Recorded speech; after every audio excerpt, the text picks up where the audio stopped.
December 26, 1900. A relief boat carrying supplies and the next ship's keeper approached the Flannan Isles lighthouse, and the three men operating the lighthouse were not there to greet them as they usually were. Thinking the men must have just forgotten about their arrival, they blew the ship's horn.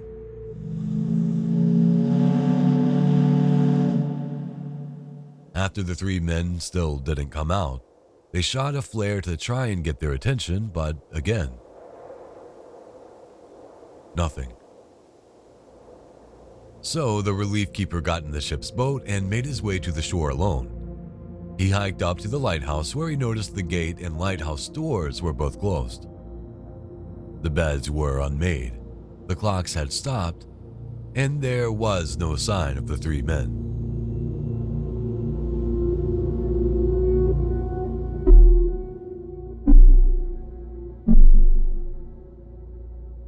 Midnight, December 15th. A ship going by the SS Arctur passed by the Flannan Isles. The captain looked out, noticing that the lighthouse that usually warns traveling ships of the dangerous cliffs nearby was completely dark. Knowing that without the lighthouse, the surrounding waters are extremely dangerous, so he wrote this down in his logbook to report once they docked.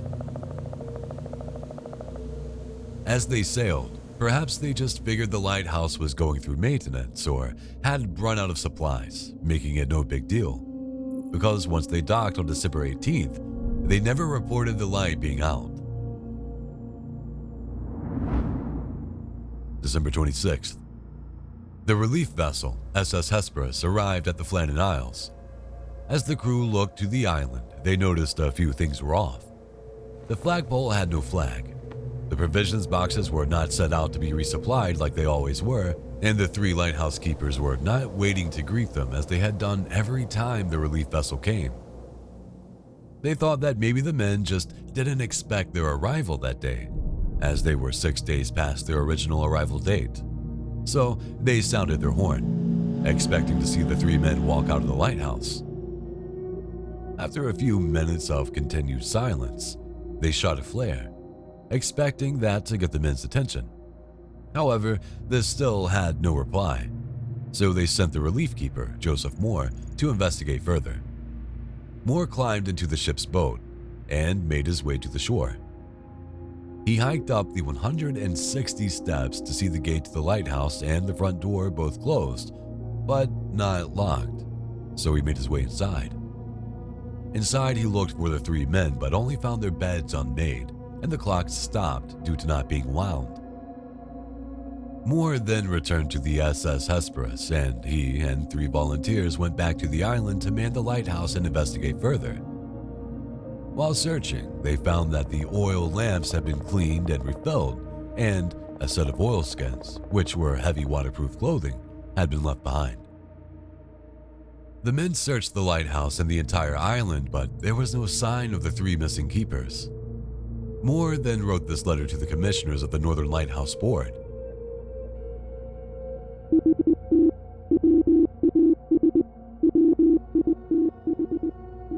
It was with deep regret I wish you to learn the very sad affair that has taken place here during the past fortnight, namely the disappearance of my two fellow lightkeepers, Mr. Ducat and Mr. Marshall, together with the occasional keeper, Donald MacArthur, from off this island.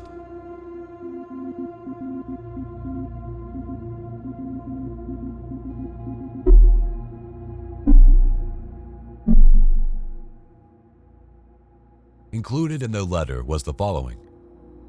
Nothing appears touched at East Landing to show that they were taken from there. Ropes are all in their respective places in the shelter, just as they were left after the relief on the 7th. On West Side, it is somewhat different. We had an old box halfway up the railing for holding West Landing mooring ropes and tackle, and it has gone. Some of the ropes, it appears, got washed out of it. They lie strewn on the rocks near the crane. The crane itself is safe. So, what happened on the West Landing? A massive storm hit, crashing waves onto the island. This was not only apparent through the state of the island, but was also reported in a newspaper stating, "It is surmised that they were swept away during the storm of last week." Inside the lighthouse, amongst the unmade beds, stopped clocks, and a forgotten code, was a logbook. This logbook contained the daily tasks and reports of Ducat, Marshall, and MacArthur. The logs were consistent until December 13th. This is where the official log stopped, but there were notes found that were going to be transferred over to the official logbook. These entries continued to December 15th. For a while, this was believed to be the logbook entries, but this was confusing because it states MacArthur was crying due to the storm. This seemed very out of character as he was a sailor who had a reputation for fighting people. It also states they all prayed, which was also confusing because while inside the lighthouse, they were completely safe, and they knew that. Not so surprisingly, this logbook turned out to be fake. Maybe whoever created this fake did so because the real logbook has never been released and is highly speculated upon. Even after searching countless archives and libraries to try and find anything, I've realized there's hardly anything out there covering the original logbook.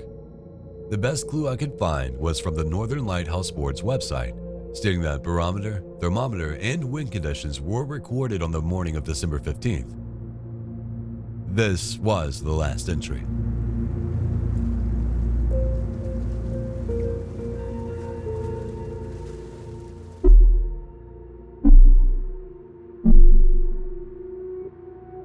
So what happened? The three men were on the island until the afternoon of the 15th, as proven by the notes for the logbook. With the inside of the lighthouse being in relatively good condition, except for the unmade beds and forgotten code, it seems the men wandered outside for some reason, and while outside, something happened. But why would they go outside during a storm? And why are all three men gone when it was required that one man always stay in the lighthouse? Well, here's the theory. In the afternoon of December 15th, the three men found themselves in a storm. This itself wasn't a problem, but then they remembered they hadn't secured the supply box on the west landing. This was a problem, and Marshall had already been fined for losing supplies in a previous storm because he didn't secure them. So Ducat and Marshall rushed out to secure the box while MacArthur stayed in the lighthouse, as was the rules. While the two men tried to secure the box, MacArthur noticed that massive waves were heading towards the island. Knowing that the waves were heading straight towards his fellow keepers, he rushed outside to warn them, leaving his coat behind. As MacArthur reaches the men, warning them of the imminent danger, a massive wave crashes down.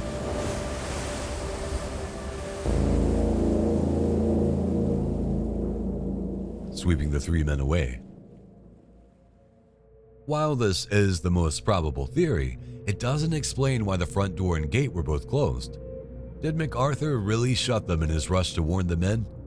Both the gate and the front door weren't necessarily hard to close, but it just seems a little weird for him to take the time to close the gate while rushing to save the other two men. This theory does try to make sense of MacArthur leaving the lighthouse, though. This is an important part of the mystery since the Northern Lighthouse Board required one person to stay inside. This is one of the biggest reasons it's thought that he left the lighthouse in a hurry because if it wasn't urgent, he had no reason to leave. But then why was the inside of the lighthouse so normal? All the doors inside except for one were closed. The only thing out of place was the coat. Did he shut all of the doors? Why would he do this if he was rushing? Maybe he was never in a rush. It's possible that he made his way down to the west landing to help the men secure the box.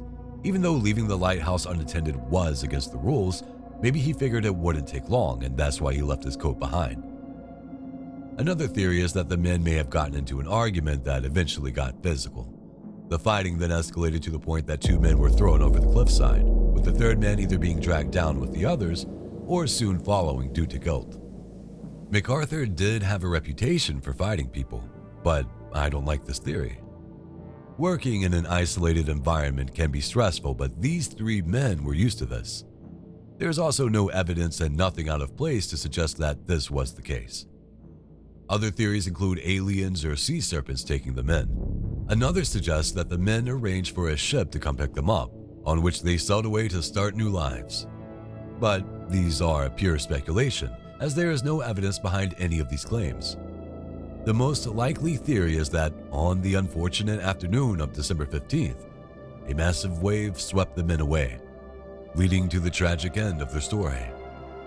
But without any concrete evidence, all we can do is guess, meaning what actually happened on that island